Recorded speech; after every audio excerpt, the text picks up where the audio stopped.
Jubilee hills బరిలో జాగృతి అంటూ కూడా ఒక ప్రధాన బ్యానర్ ఐటమ్ ను చూడొచ్చు. తర్వాత ఇక కాళేశ్వరం సంబంధించి, తర్వాత ఈ గొర్రెల స్కామ్ సంబంధించి, ఇవన్నీ ఈ ఫార్ములా రేస్ కేసు సంబంధించినటువంటివన్నీ కూడా రోజు రోజుకు రేపు వస్తుంది, ఎల్లుండి వస్తుంది అని చెప్పేసి మాట్లాడుతూ ఉన్నటువంటి విషయం. ప్రతి ఒక్క సభ్యునికి 3,40,40,000 సబ్స్క్రైబర్లు అయినందుకు ప్రతి ఒక్క మన చిత్రగుప్తు కుటుంబానికి ధన్యవాదాలు తెలుపుతూ, అదేవిధంగా చిత్రగుప్తు మన అందరిది కాబట్టి శుభాకాంక్షలు కూడా చిత్రగుప్తు తెలుపుతూ వార్తలకు పోదాం. వార్తల్లో ప్రధాన బ్యానర్ ఐటమ్గా ఇదే కనిపిస్తుంది మనకు. చాలా పలు పత్రికలలో కూడా ఇదే వచ్చింది. జూబ్లీ హిల్స్ బరిలో జాగృతి, బీఆర్ఎస్ కు షాక్ ఇచ్చేలా కవిత స్ట్రాటజీ, గులాబీ ఓట్ బ్యాంక్ చీలికకు ప్లాన్, ముఖ్య నేతలతో ఇంటర్నల్ రివ్యూ, తొలిసారి జాగృతి పేరుతో పోటీకి సన్నద్ధం, ఇప్పటికే నియోజకవర్గంలో సైలెంట్ సర్వే, కవిత చర్యలతో కంగారు పడుతున్న బీఆర్ఎస్ శ్రేణులు, ఎంగిలిపూల బతుకమ్మ పండుగకు రావాలని ఆహ్వానం పలుకుతున్న చింతమడక గ్రామస్తులు అంటూ కూడా ఒక వార్త ఆడ బ్యానర్ ఫోటోకు సంబంధించినటువంటి దాని కింద వేసారు. తర్వాత జూబ్లీ హిల్స్ ఉప ఎన్నిక బరిలో తెలంగాణ జాగృతి నిలుస్తుందా అంటే అవుననే సమాధానం వినిపిస్తుంది. అందుకు జాగృతి ముఖ్య నేతలు, బీసీ సంఘాల నేతలతో ఇంటర్నల్ రివ్యూలు నిర్వహిస్తున్నట్టు సమాచారం. అందులో ఎక్కువ శాతం మంది బరిలో నిలవాలనే అభిప్రాయం వ్యక్తం చేసినట్లు విశ్వసనీయ సమాచారం. కవిత జాగృతి తరపున అభ్యర్థిని బరిలో నిలిపితే బీఆర్ఎస్ ఓటు బ్యాంక్ చీలే అవకాశాలు చాలా మెండుగా ఉంటాయి. కవిత ద్వారా పార్టీకి ఎంత లాభమో తెలియదు, కానీ పార్టీకి అయితే నష్టం చేకూర్చేటువంటి దిశగా పోతా ఉన్నటువంటి పరిస్థితి. అయితే ఇప్పుడు జూబ్లీ హిల్స్ ఎన్నికల గనక కవిత జాగృతికి సంబంధించినటువంటి అభ్యర్థియా లేదా కవితనే పోటీ చేసే ఉద్దేశంతో ఉందని కొన్ని పనులు ఈ పేపర్లు కావచ్చు, డిజిటల్ పేపర్లు కావచ్చు, ప్రింట్ పేపర్లు కూడా రాసుకుంటూ వచ్చినాయి. అయితే ఒకసారిగా కవిత బీఆర్ఎస్ ఉన్నటువంటి చోట కవిత జాగృతి పోటీ చేస్తే ఓట్లు చీలే అవకాశాలు ఉంటాయి. ఎందుకంటే అక్కడ కవితను చూసి కూడా కొంతమేర ప్రభావం ఉంటుంది జూబ్లీ హిల్స్లో.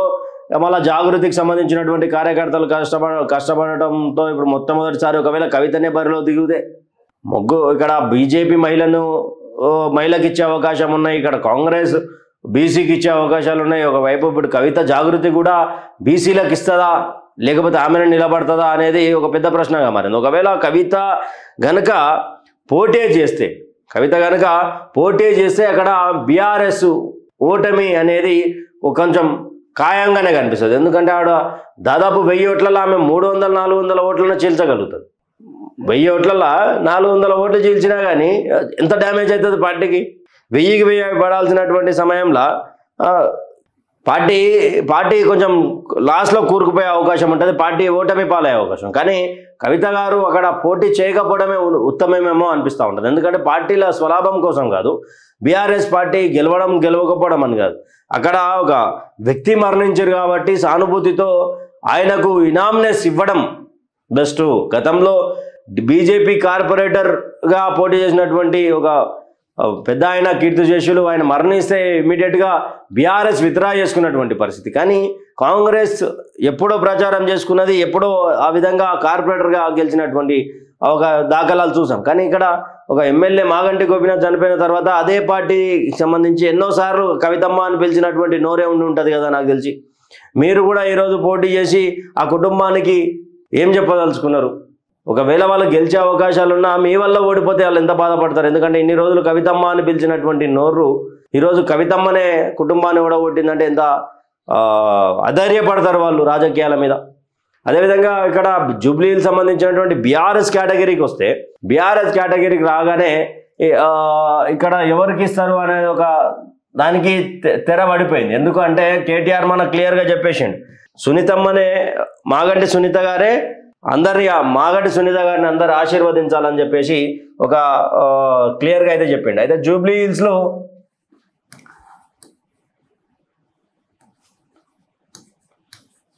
జూబ్లీ హిల్స్ రాజకీయాలు ఎలా ఉన్నాయి పార్టీల పరంగా అంటే, జూబ్లీ హిల్స్ రాజకీయాలు కాంగ్రెస్ తీసుకుంటే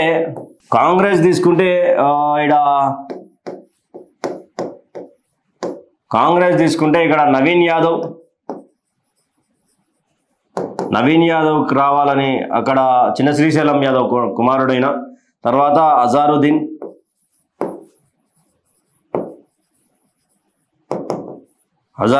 వెయిట్ చేస్తూ ఉన్నాడు. తర్వాత ఫెరోజ్ ఖాన్,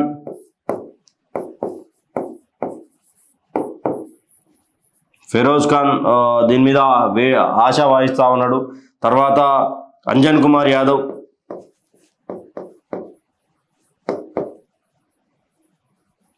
మాజీ ఎంపీ ఈయన సికింద్రాబాద్, వీళ్ళు. తర్వాత బీఆర్ఎస్ నుంచి ఆల్రెడీ ఇనాం ఆల్మోస్ట్ కన్ఫర్మ్ అయినట్టే తరుణంలో ఇక్కడ మాగంటి ఎం సునీతకు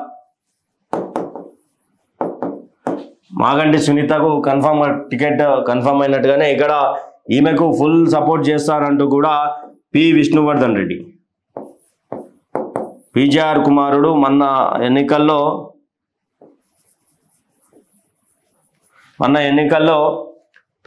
విష్ణురెడ్డి గారు కాంగ్రెస్ పార్టీని వదిలేసి బీఆర్ఎస్లో పోయినటువంటి పరిస్థితి. బీజేపీకి వస్తే అసలు ఎవరు క్యాండిడేట్ అనేది ఇక్కడ ఎంతమంది ఉన్నారంటే లంకల దీపక్,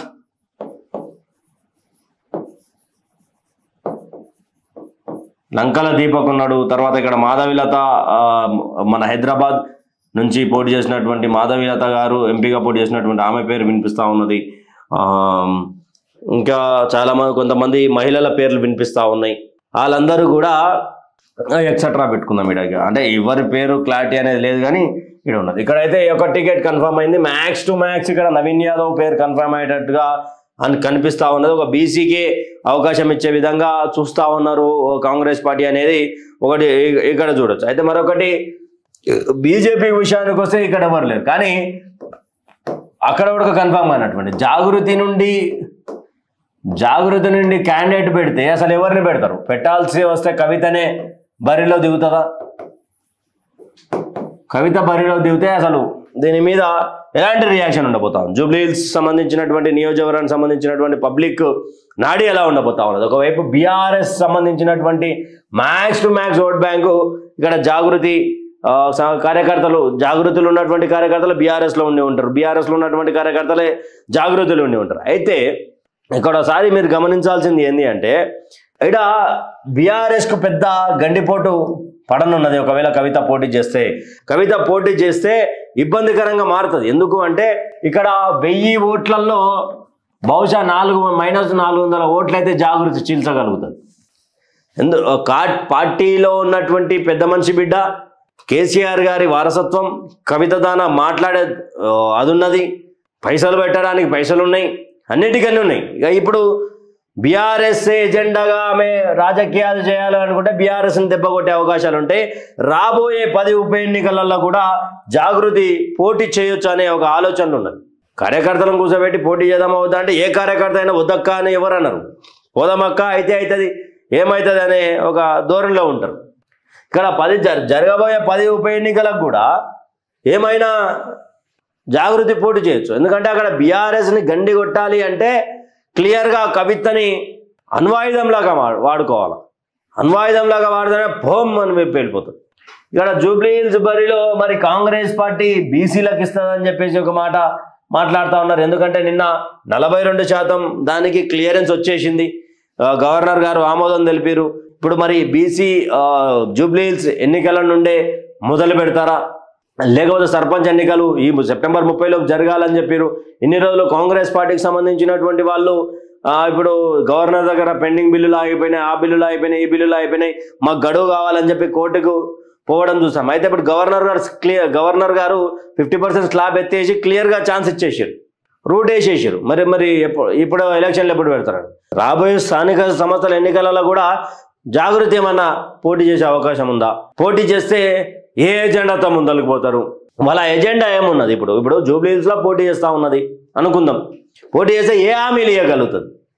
రైట్, జూబ్లీహిల్స్ని అభివృద్ధి చేస్తా అని చెప్పడానికి వీలుగా లేదు. ఎందుకంటే జూబ్లీహిల్స్ ఆల్రెడీ అభివృద్ధి పథంలో ఉన్నది. అక్కడ ఉన్నటువంటి నిరుపేదలు చాలామంది ఉన్నారు. అక్కడ గూడు కట్టుకొని ఉన్నటువంటి వాళ్ళు ఆడ ఈడ కొంతమేర ఉన్నటువంటి పరిస్థితి. కానీ ఆ బస్తీలల్లో జూబ్లీహిల్స్ సంబంధించినటువంటి బస్తీలు కూడా ఉన్నాయి. జూబ్లీహిల్స్ సంబంధించినటువంటి బస్తీలల్లో ఎట్లా చూడొచ్చు? కవిత పార్టీ ఎజెండా ఏమై ఉండొచ్చు? పార్టీ అంటే ఈ దిశగా చూస్తే కవిత కొత్త పార్టీ పెట్టనున్నది అనేది క్లియర్గా ఒక సిండికేషన్ ఇచ్చినటువంటి పరిస్థితి. బీఆర్ఎస్కు మాత్రం కవిత వల్ల ఆటుపోట్లు కొనసాగుతాయని చెప్పేసి అర్థం చేసుకోవచ్చు. ఈ రోజు నుంచి ఆమె ఒకసారి రంగంలోకి రాజకీయంగా ఆమెను బరిలో దిగిందంటే పెద్ద పంచాయతీ అయిపోతుంది బీఆర్ఎస్కి. బీఆర్ఎస్ డౌన్ఫాల్ కన్ఫామ్గా స్టార్ట్ అవుతుంది. ఎందుకంటే కవితనే సపరేట్గా పెట్టిందంటే కవిత షర్మిల లాంటి లీడర్ కాదు. పాదయాత్ర అంటే పాదాల మీద నడిచే యాత్ర, ఇవన్నీ ఈ మాటలు ఉండవు. కవిత తన గట్టి బలమైనటువంటి వాగ్దాటి ఉన్నటువంటి మహిళా నేత కదా. కొంచెం కేసీఆర్ గారి వారసత్వం తీసుకున్నటువంటి బిడ్డ కాబట్టి ఆల్మోస్ట్ జూబ్లీ హిల్స్లో ఆమె ప్రభావం చూపించచ్చు. స్థానిక సంస్థల ఎన్నికలలో కూడా ఆమె గ్రామ స్థాయిలో అంత పెద్దగా ఆమె ప్రభావం ఉండకపోవచ్చు, కానీ కార్పొరేషన్ ఎలక్షన్లలో ఈ ఉప ఎన్నికలలో ఆమె కొంత మేరకు బాగానే చూపిస్తుంది. ఓటు శాతం పరంగా చూసుకోకుండా ఆమె కొంచెం ఆమె ఉన్నటువంటి ముద్ర ఉంటుంది. ఆమె ముద్ర ఉంటుంది.